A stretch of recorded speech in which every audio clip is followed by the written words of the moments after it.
A bone to pick. Bean could hardly wait for the end of the day. Finally, Miss Aruba Tate said, "Put up your chairs, boys and girls," just like she always did. Bean and Ivy put up their chairs, wham, wham, and hurried out of the classroom. "Wait, you guys." Leo ran down the breezeway and stood in front of them. They waited. "Did you really?" he said. "What?" said Ivy in a huffy voice. "Find dinosaur bones." He looked at them with narrow eyes. Bean's face got hot again. Leo was their friend, and friends believed you. He shouldn't think that they were lying. It made her mad. "Yes, we did," she yelled, "and we have proof. Anyone who doesn't believe us can come over and see. 4 o'clock. Today. My house. Dinosaurs." She glared at Leo. "Bring everyone you know. Bring your stupid soccer team. I don't care."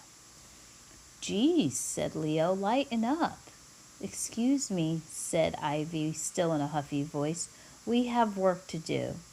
She pulled Bean by the arm. A skinny first grader plucked at her jacket when she reached the stairs. "I heard you found dinosaur bones," he said. "Yes, we did," said Bean in a loud voice. "We found dinosaur bones."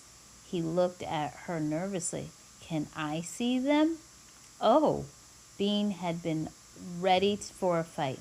She tried to make her face into a smile as she told the kid where she lived. "Come on by later this afternoon," she said. "Okay," he smiled. "Can I bring my mom?" "Bring anybody you want." And they walked home. Ivy said, "Nobody believed Mary Anning either. They thought the bones were just weird rocks. They told her to stop wasting her time. But in the end, she was right. Who cares what other people think?" Bean stepped over a crack in the sidewalk. "I do. I want other people to know I'm right, especially when I really am right." Ivy thought for a moment. "But you're still right, even if you don't think so." "I guess," Bean sighed. "I just feel better if other people think I'm right, too." "Hardly anybody ever thinks I'm right," said Ivy. Bean nodded. That was true. A lot of people didn't understand Ivy's ideas. She had had plenty of practice at not being believed. That's probably why she didn't get as mad about it as Bean did. She just went ahead with her ideas anyway. "You can do whatever you want if you don't care what people think," Bean realized. "But you have to do it alone a lot of the time."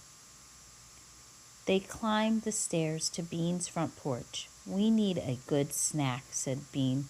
"We have lots of digging to do."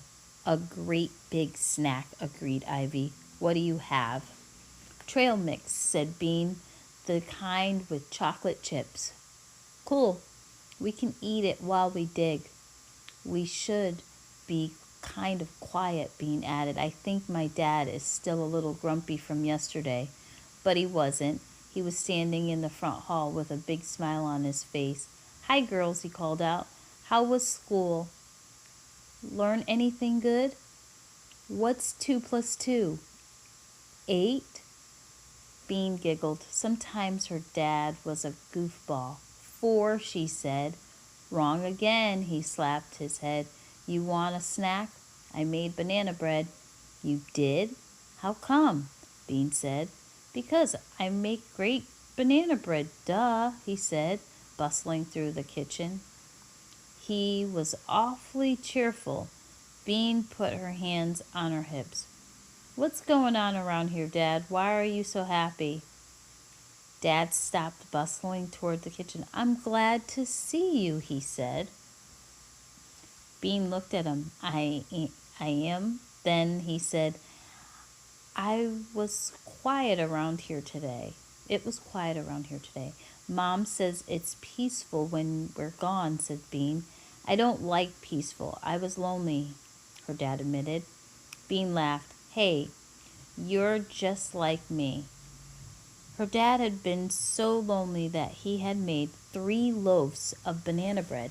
He cut 2 thick slices and poured 2 glasses of milk and brought them to the kitchen table.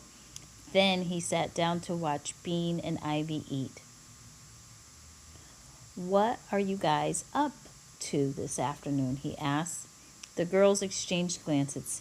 It's a secret, said Bean slowly. If she told him, he might want to help, and that would ruin the youngest paleontologist's record. He was old. But by the end of the afternoon, the end of the afternoon, he looked disappointed. Oh, Ivy felt sorry for him. Thanks for the banana bread, she said. It was delicious. You're welcome. He picked up the newspaper. See you later, said Bean, getting up. She stopped and turned back to the table.